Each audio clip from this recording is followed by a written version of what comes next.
Arthur is a child who is reincarnated into a world full of magic. His family soon notices that he possesses an extraordinary power with which he rules this world. Our story begins with a child opens his eyes as a newborn. He finds his mother and father looking at him with love and joy. The parents comment on how their newborn child has facial features similar to their own and are overjoyed. By the arrival of their newest family member, the father, Reynolds, names his son Arthur and immediately wants Arthur to call him Papa. However, the mother Alice thinks Arthur is too young for that. While the two young parents are goofing around with their new child, Arthur wonders who these two people are and why they are claiming to be his parents. If they really are who they claim to be, that would mean he somehow died in his previous life and has been reborn with his memories intact. Arthur looks at the starry night sky, not believing that after his countless victories to a powerless infant. He is embarrassed, to say the least, and the fact that he has to go through the process of burping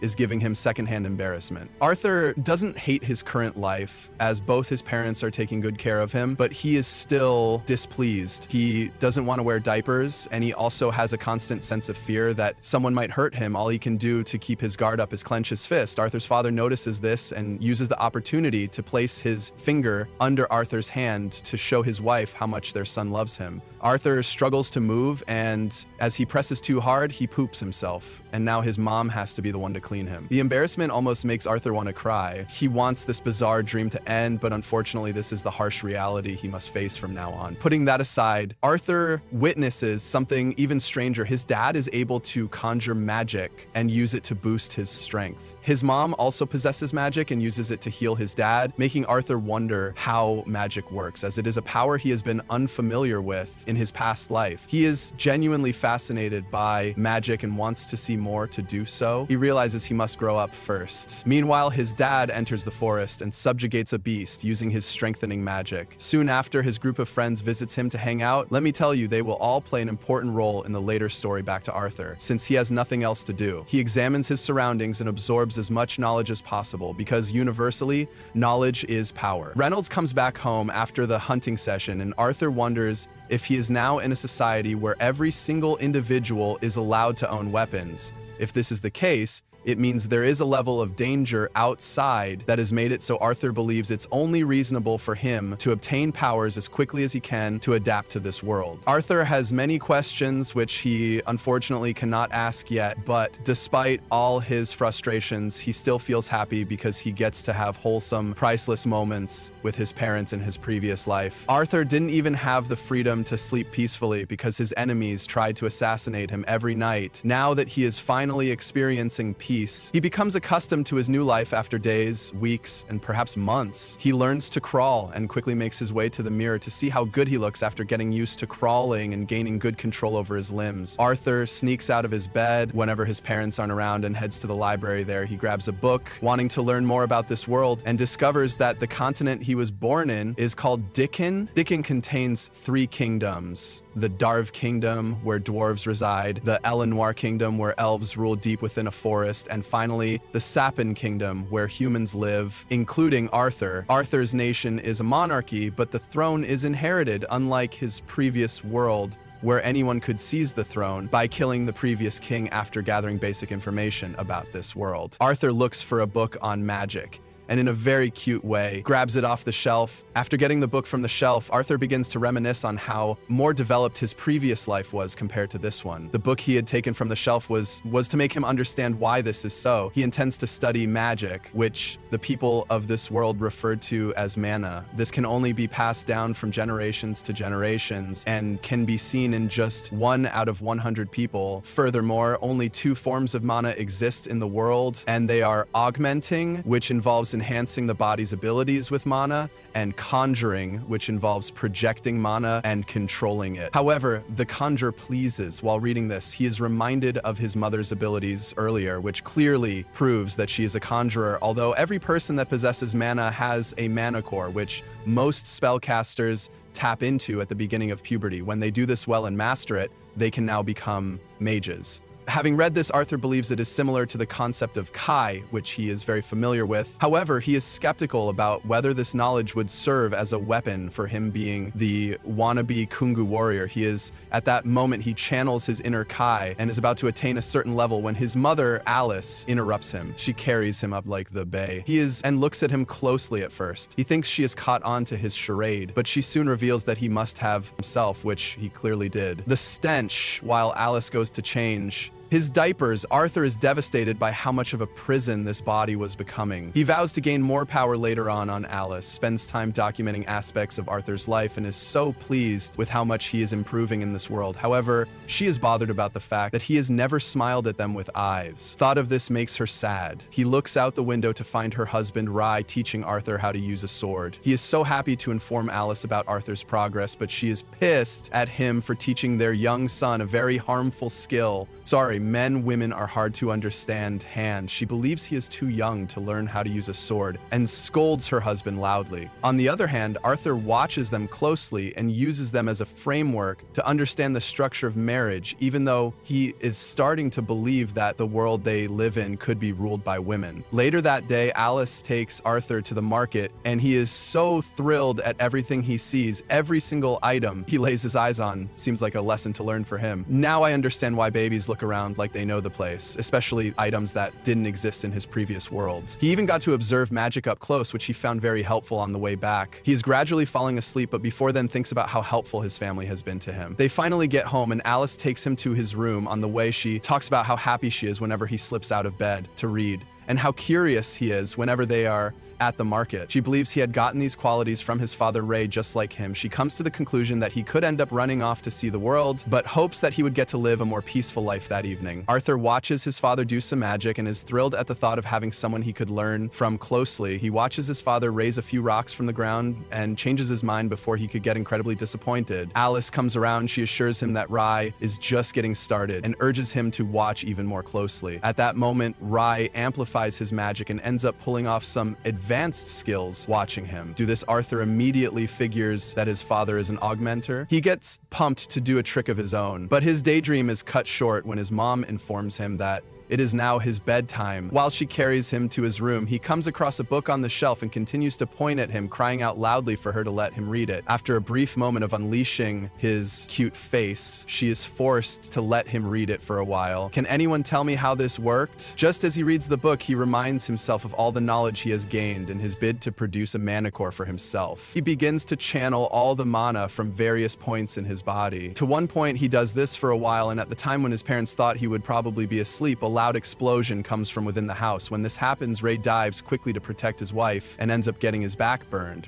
After verifying that Alice is safe, they both remember that they had left Arthur in the house hurriedly. They run into the house and are surprised to their bones when they find Ray floating mid-air. They are left dumbfounded at the sight of this and do nothing but watch him as he descends to the ground. Just as he does so, the roof begins to fall. Since he was just a child, Arthur couldn't move out of the way in time, but his parents swiftly shield him from what could have been his reunion with the underworld. Soon after, they all burst into tears, with Arthur realizing that Alice and Rai would do all they can to keep him safe, a sense of assurance he never got in his past life. We get a glimpse into the past life of Arthur, who was once known as King Grey. Back then, a royal servant was caught attempting to assassinate him by law. The man should have been executed without question, but instead, the king's council decided to exile him to his home country along with his entire family, fully aware that a fate far worse than death awaited them there. The assailant, desperate and terrified, begged Grey to spare his family. Yet Grey, showing no mercy, slaughtered the man's wife and daughter right before his eyes. Not out of vengeance, though, but as an act of mercy, a chilling display of just how cold-blooded he truly was. So it's almost unbelievable to think that Arthur, this innocent-looking kid, is the same person who once ruled with such heartless resolve. Right now, Arthur is spending time with his father, Ray, who gifts him a pair of identical combat gloves like his own, but Arthur turns them down, choosing to stick with his wooden sword. Instead, he believes that with his current physique, wearing the gloves would shorten his reach too much and put him at a disadvantage. Before we continue, Ray doesn't argue or insist. Instead, he smiles and casually steps into their usual sparring session. But today isn't like the others. Mid-fight, Arthur reveals he's learned how to reinforce his sword with mana, and with that sudden reveal, he completely disarms Ray for the first time in his life. Arthur wins, leaving Ray stunned, speechless, and completely caught off guard by his son's rapid growth. Later at dinner, Rai decides to get Arthur a proper instructor, having realized that he will be hindering his son's progress if he doesn't. Arthur's mom, Alice, stands against this decision as she knows that getting Arthur an instructor means he'll have to leave their hillside home and go far to the city alone. At the young age of 4, Ray still insists, telling Alice that Arthur is now able to enhance anything with magic and states that it's for his future. Both parents go back and forth on the matter and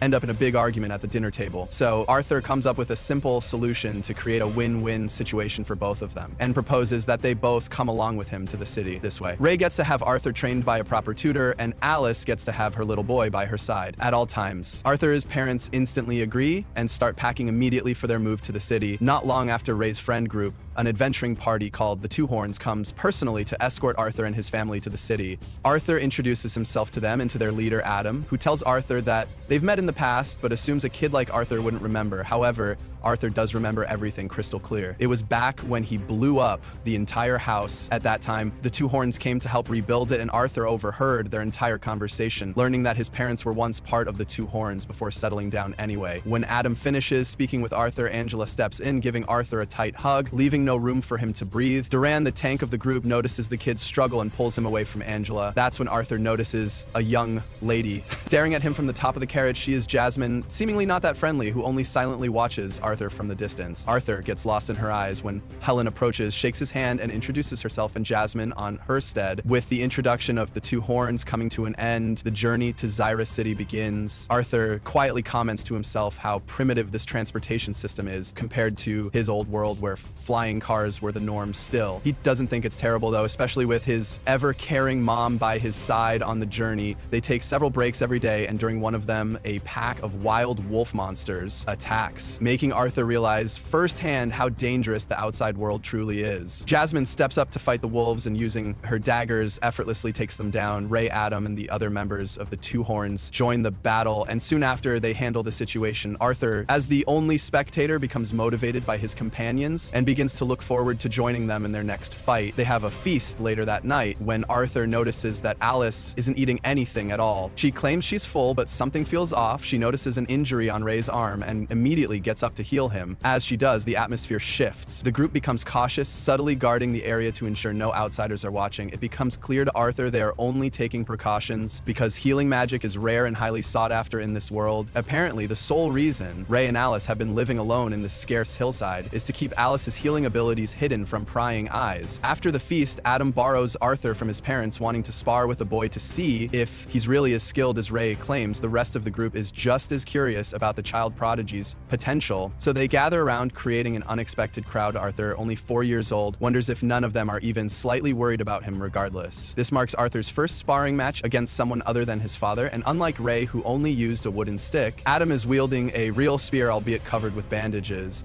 As soon as the duel begins, Adam wastes no time enhancing his spear with mana. Arthur responds by doing the same, but takes it a step further, channeling mana into his feet to boost his speed dramatically. In a sudden blur, he darts forward, landing the first hit before Adam can react. Right after, he slides cleanly between Adam's legs and creates distance, leaving the entire group speechless at his incredible speed and precision. The fight intensifies. They clash head on, but the power gap becomes undeniable. Arthur, with no raw strength, is completely and quite literally is blown away by Adam's strike. The impact sends him flying, and he instantly realizes just how light and fragile his current body is for direct combat before he can hit the ground too hard. Angela uses her wind magic to gently lower him down, softening the fall. Duran quickly steps in, reprimanding Adam for going too far against a little kid, reminding him that he was supposed to hold back. Adam raises his hands in defense, admitting he got carried away, but only because Arthur's technique caught him completely off guard deep down. He's left wondering what kind of hellish training Rai put this kid through to turn him into such a monster at just 4 years old. Turning to the side, he finds Jasmine, looking at him weirdly. She wishes to know how he just pulled that off, and pleads with him to teach her how to do it. Seeing the blank expression on her face, he comes to the conclusion that she will not back down until she gets what she wants. The next morning, they all continue on their journey, and soon take a stop at a quiet area for Arthur to continue with his training. Adam teaches him how to use a spear, while his father pulls up some gym bro moves, even though the weakling was just a weakling. After that, Helen teaches him some archery, and he becomes a pro in a short time. With all his training done for the day, he proceeds to give Jasmine the lessons she demanded for, and she proves to be a fast learner. Later that night, while he is reading a book, Jasmine continues to stare at him like she is lost in his non-existent handsomeness. Soon after, she becomes like a stalker. The next day happens to be Arthur's birthday, and Jasmine hands him a dagger as a gift, to the surprise of the other ladies. She even began explaining how to use the dagger to him. Having gotten enough of their child's play and being a pained single man, Adam announces that they would be heading out now when his mother Alice calls him over. He discovers that she is not feeling so well when he asks her what the problem is. She assures him that she is fine, even though he doesn't buy her __. As they continue on their journey, they soon get attacked by bandits along the way. When this happens, they all jump down from the carriage and take their stance in defense. The bandits rain down arrows on them, but Angela shields them from it with her magic barrier. Looking outside, Arthur figures that they are largely surrounded. On the other hand, the leader of the bandits, with a cube-shaped head, orders his men not to harm the women and children, since he intends to sell them for a good price. Just then, the bandits charge aggressively at them, and Alicia, who clearly is scared, tries to make Arthur stay calm before the bandits could get any closer to them. Durin blasts them away while Rai swiftly punches them. One of the bandits is about to strike Rai when Helen shoots an arrow through his wicked heart. Furthermore, Adam slices past the bandits with his spear while Jasmine strikes them with her daggers, watching them do all. This makes Arthur acknowledge that the members of the Twin Horns party are individually skilled. However, since the bandits outnumber them greatly, they stand no chance. After fighting for a while, they all become exhausted. While the bandits keep coming at them, soon enough, the bandits slam Rai into the carriage and he lies unconscious. This allows the ugly bandit leader to get closer to Alice and Arthur. Seeing Ray in this state, the two run out of the carriage, but at this time Ray regains consciousness and asks that they step back. Even in his obviously beat up state, he still decides to be the man. He asks Arthur to take his mother and run away. Hearing this, the clueless dummy insists on staying and joining them to fight, but his father reveals that his mother is pregnant. This leaves him with the answers to the suspicions he had since about why his mother looked like she was sick. Meanwhile, Ray asks that he leave immediately and states his trust that Arthur would protect his mother and unborn brother. Hurriedly, Arthur grabs Alicia and starts running away with her angrily. The largemouth bandits leader orders his men to stop them, but Ray comes charging at him. When it seemed like Arthur and Alicia would get caught, Adam and Jasmine throw knives at the bandits to clear the way for them. All the members of the party join hands to help Arthur and Alicia escape while they face the bandits head-on. While running away, Arthur reminisces on the fact that he was once one who stole many souls and has now become someone who is scared of having his own soul taken away from him. The mere thought of this leaves him angry, but his tiny feet have nothing to do about it but run for his sorry life. After running for a while, Arthur senses an incoming attack from the mountains and looks up to see a suspicious man about to strike them with his magic. He immediately pushes his mother away and in the process gets hit by the magic, which causes him to lose balance and fall off the mountain on his way down. He is determined not to arrive at the underworld alone. He makes use of the dagger Jasmine had given him, which had a string attached to it, and throws it at the enemy. The dagger grabs onto the leg of the enemy and pulls him down from the top of the mountain. While this is going on, Dayron and Angela try to use their magic to save Arthur, but he is too far away for it to reach him before he falls to the ground. As he descends to the ground, Arthur begins to think about his existence, while his mother watches him from the top, with her hand stretched wide, hoping she can grab him. The thought of losing her son causes her to shed tears, but Arthur, on the other hand, is fulfilled that he got to protect his own family, even if it cost him his life. Although he is sad that he won't get to be a big brother like he wished he would, surprisingly, Arthur survives the fall and wakes up to find himself in the presence of a very large and fearsome-looking monster.